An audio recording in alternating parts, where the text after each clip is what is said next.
PIMS,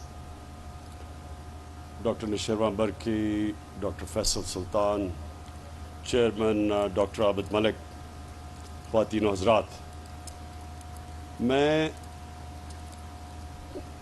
آج اس لیے خوش ہوں کہ میں نے جب ایمرجنسی دیکھی، جب ہماری گورنمنٹ آئی پہلی دفعہ، تو میں ایمرجنسی کا ایک دن رات کو چکر لگایا PIMS کی، تو جس حالات میں لوگوں کو میں نے دیکھا، تب ہی فیصلہ کیا کہ ہمیں یہاں اتنے بڑے ہاسپٹل جو ارد گرد سے سارے لوگ PIMS آتے ہیں، کہ جو سب سے تکلیف میں لوگ آتے ہیں وہ ایمرجنسی میں آتے ہیں، اور اگر ادھر یہ نہیں بات کہ وہ ریفلیکٹ کرتا ہے ہاسپٹل کی کوالٹی، وہ انسانیت کا تقاضا ہے کہ جب ایک مریض سب سے زیادہ تکلیف میں ہو، اس کے لیے سب سے بہتر علاج ہو۔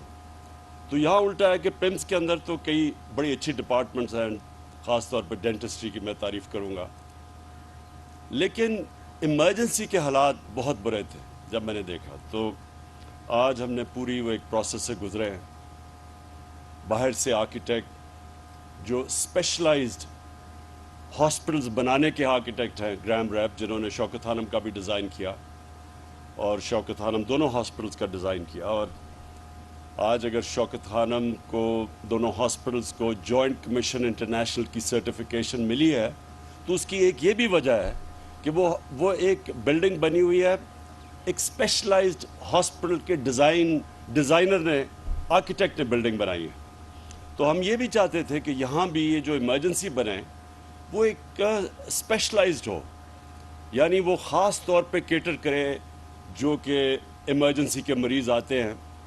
تو اس کے لیے پھر گرام ریپ جو کہ امریکن آرکیٹیکٹ ہیں، جو اسپیشلسٹ ہیں، اور میں خاص طور پہ اپنے اوورسیز پاکستانیز کا شکریہ ادا کرنا چاہتا ہوں، کیونکہ انہوں نے اسپانسر کیا، جتنا بھی خرچہ تھا یہ ایمرجنسی کے ڈیزائن پہ، ہمارے اوورسیز پاکستانیز نے وہ خرچہ دیا۔ یہ چیز ثابت بھی کرتی ہے کہ یہاں کتنی ہماری قوم کتنے کھلے دل کی ہے، جنرس لوگ ہیں۔ ان کو میرے خیال میں کوئی دنیا میں اتنی قوم اللہ کے نام پہ پیسہ نہیں دیتی جتنی پاکستانی قوم دیتی ہے۔ تو انہوں نے اسپانسر کیا، اور اب آج ہم نے گراؤنڈ بریکنگ کی ہے، اور یہ پاکستان میں سارے پاکستان میں اب ایک جو سب سے کوالٹی کی ایمرجنسی بنے گی وہ یہ، اس کی آج ہم نے آج اوپننگ کی ہے، اس کی گراؤنڈ بریکنگ کی ہے۔ اور میں اس لیے بھی یہ جو آپ نے جناح ہاسپٹل کی بھی آج ہم نے سٹون لینگ کی، جناح ہاسپٹل جو 300 بیڈ کا ہاسپٹل ہے، اور یہ ڈاکٹر فیصل نے صحیح کہا کہ 1985 کے بعد یہ پہلی دفعہ اسلام آباد میں ایک نیا ہاسپٹل بن رہا ہے۔ یہ ہم سب کو سمجھنا چاہیے کہ اسلام آباد پاکستان میں سب سے تیزی سے بڑھتا ہوا شہر ہے۔ آپ سب کو حیرت ہوگی کہ 2010 اور اب 10 سالوں کے اندر اسلام آباد کی آبادی دگنی ہو گئی ہے۔ سو اتنی تیزی سے یہ شہر بڑھ رہا ہے، تو 85 کے بعد اگر ہاسپٹل نہیں بنا تو اس لیے اتنا زیادہ ہاسپٹلز کے اوپر رش پڑتا ہے، ڈاکٹرز پہ پریشر پڑتا ہے، اس کی سٹینڈرڈز اور کوالٹی مینٹین کرنا مشکل ہو جاتا ہے۔ تو اس لیے یہ ایک بالکل اسٹیٹ آف دی آرٹ، اور یہ بھی ایک اسپیشلائزڈ ہاسپٹل بن رہا ہے جس کی آرکیٹیکچرل ڈرائنگز امریکہ سے بن کے آ رہی ہے، اور انشاءاللہ ہمیں امید ہے کہ ہمارے بھی آرکیٹیکٹس اس کو فالو کر کے یہاں بھی ان کی ٹریننگ ہوگی، وہ بھی اسپیشلائزڈ ہاسپٹل کی ڈرائنگز بنا سکتے ہیں۔ تو یہ میں نے 2 آج ان کی اوپننگ کی ہے، اور میں نے یہ تیسری جو بات کہنی تھی وہ ہیلتھ کارڈ کی ہے۔ میرا یہ ایمان ہے کہ ان 3.5 سال میں کسی پاکستان کی حکومت نے اتنا زیادہ کام عوام کے لیے کیا ہی نہیں ہے۔ ہیلتھ کارڈ جو ہے، health insurance, universal health insurance, سوائے سندھ کے، کیونکہ پروونشل گورنمنٹس پیسہ دیتی ہیں ہیلتھ کارڈ کی انشورنس کمپنی کو پریمیم دینے کا، تو یہ آپ کو پتہ ہونا چاہیے کہ یہ یونیورسل ہیلتھ کوریج ایڈوانسڈ ملکوں کے بھی اندر ایسی ملتی، پریمیم دینا پڑتا ہے آپ کو۔ یہاں ہم اپنی آبادی کے لیے مفت ہیلتھ انشورنس دے رہے ہیں۔ اور یہ کتنا بڑا خواب تھا، تو شروع میں ساروں نے کہا کہ یہ ہو ہی نہیں سکتا. پہلے ہم نے خیبر پختونخوا سے شروع کیا چھوٹے پیمانے پہ، پھر ہم نے آخر میں فیصلہ کیا کہ ہم جتنے بھی ہمارے صوبے ہیں ہمارے نیچے، سب کو، ہر خاندان کو ہم ہیلتھ کارڈ دیں گے. میں سمجھتا ہوں کہ یہ ہماری جو خواب ہے پاکستان کی، جو اس کی ویژن تھی، فلاحی ریاست، اسلامی فلاحی ریاست، یہ سب سے بڑا ہم نے قدم اٹھایا ہے اس راستے کے اوپر چڑھنے کا، کہ ایک انسانیت کا نظام ہو. ایک غریب خاندان جس کے گھر میں بیماری ہو اور پیسہ نہ ہو بچوں کا علاج کروانے کے لیے، ماں باپ کا علاج کروانے کے لیے. کتنے ہمارے ملک میں ایسے خاندان ہیں جن کو یہ فیصلہ کرنا پڑتا ہے کہ ہمارے پاس اگر پیسے نہیں تو ہم کیا کریں گے. قرضے لے لیتے ہیں لوگ غربت کی لکیر سے خاندان نیچے چلے جاتے ہیں. ایک اپنے خاندان کے کسی فرد کا علاج کراتے کراتے وہ غربت کی لکیر کے نیچے چلے جاتے ہیں قرضے لے لے کے.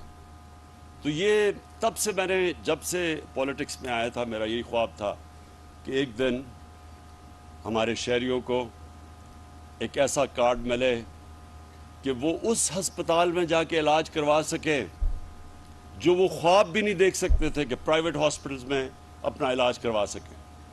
اور مجھے اتنی خوشی ہوئی، مہینہ پہلے ڈاکٹرز ہاسپٹل کے ان کے جو اونر ہیں انہوں نے مجھے کال کیا اور مجھے مبارک دی کہ پہلی دفعہ ڈاکٹرز ہاسپٹل میں ایک مزدور کا ہارٹ کا آپریشن ہوا، جو وہ تصور بھی نہیں کر سکتا کہ اتنا ایک پرائیویٹ ہاسپٹل میں مہنگا ہوگا.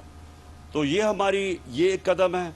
اس سے ایک پورا ہیلتھ سسٹم بنے گا پاکستان میں، پرائیویٹ سیکٹر آئے گا، پبلک پرائیویٹ پارٹنرشپس ہوں گی اب ہاسپٹلز میں، ہیلتھ سسٹم میں، کیونکہ اتنا زیادہ ہم نے پیسہ دیا ہے ہیلتھ انشورنس میں. تو اب کوئی بھی غریب علاقے کے اندر پرائیویٹ سیکٹر جا کے ہاسپٹل کھول سکتا ہے، جو پہلے کبھی وہ نہیں، کیونکہ لوگوں کے پاس پیسہ نہیں تھا، پرائیویٹ سیکٹر نہیں جاتا تھا. اور گورنمنٹ ہاسپٹلز بھی مجھے افسوس سے کہنا پڑتا ہے کہ آپ دیہاتوں کے اندر جائیں، ڈسٹرکٹس میں جائیں، وہاں ڈاکٹرز نہیں ملتے. ڈاکٹرز بھی وہاں جانا پسند نہیں کرتے دور دراز علاقوں میں. مجھے میاں والی میں کیونکہ میرا حلقہ تھا، میں وہاں کیمپیننگ کرتا تھا، بہت برے حالات ہوتے تھے ہاسپٹلز کے، کیونکہ ڈاکٹرز عموماً جاتے نہیں تھے وہاں، نرسز نہیں ملتی تھی وہاں. تو اب پرائیویٹ سیکٹر کو انسینٹو مل گیا ہیلتھ کارڈ کی وجہ سے کہ وہ بھی اب دور دراز علاقوں میں جا سکتے ہیں. آخر میں صرف یہ کہنا چاہتا ہوں کہ مجھے بڑی خوشی ہے کہ ہر فیلڈ کے اندر، چاہے وہ اکنامکس ہو، چاہے ہیلتھ کیئر ہو، چاہے تعلیم ہو، کسی نے بھی نہیں پاکستان میں سوچا تھا کہ 70 سال کے بعد ایک حکومت کوشش کرے گی ایک تعلیمی نصاب لانے کے لیے، کیونکہ ہمارا ایک طبقاتی تعلیمی نظام بنا ہوا ہے. امیر کے لیے انگلش میڈیم اور اچھے نوکریاں، ہمارے نیچے عوام کے لیے ممکن ہی تھا اوپر آنے کا، کیونکہ تعلیم کا سسٹم ہی اوپر نہیں آنے دیتا تھا. اور یہ پھر انگلش کی جو زبان ہے، یہ بجائے تعلیم سیکھنے کے لیے یہ کلاس ڈسٹنکشن بن گئی کہ انگریزی جو بولتا ہے وہ اوپر والی کلاس کا ہے، وہ بیچارے نیچے والی کلاس کے. اتنا بڑا یہ غلامی کا ہمارے اوپر بوجھ پڑا ہوا ہے کہ ہم کئی دفعہ میں دیکھتا ہوں کہ لوگ صرف یہ ثابت کرنے کے لیے پڑھے لکھے ہیں، وہ پہلے انگریزی میں 4-5 جملے کہتے ہیں، پھر اردو میں آتے ہیں. یہ جو ہم نے اپنے اوپر احساس کمتری کا نظام بنایا ہوا ہے، یہ صرف اور صرف ایک کلونیل ایجوکیشن سسٹم کی وجہ سے، جو ہم نے چینج نہیں کیا. تو آج مجھے بڑا فخر، ہم نے شروعات کر دی ہے بڑی مشکلوں سے. ایک کوٹ سلیبس، ایک کریکولم، نصاب، اور 5 سے پھر آہستہ آہستہ اوپر لے کے جائیں گے. اور اس کے علاوہ جو ہم نے سیرت نبی کا فیصلہ کیا کہ اپنے سارے بچوں کو نبی کی سیرت پڑھائیں گے کیریکٹر بلڈنگ کے لیے. یہ بڑا ضروری ہے. بڑی قوم بن ہی نہیں سکتی جب تک اس کا کیریکٹر بڑا نہ ہو. ہم جب مدینہ کی ریاست کی بات کرتے ہیں، مدینہ کی ریاست کی سب سے بڑی کوالٹی کیا تھی؟ نبی صلی اللہ علیہ وسلم نے لوگوں کے کیریکٹر بدل دیے. وہ فکری انقلاب تھا. لوگ غلط سمجھتے ہیں کہ وہ تلوار سے کوئی انقلاب آیا تھا. ان کے مدینہ کے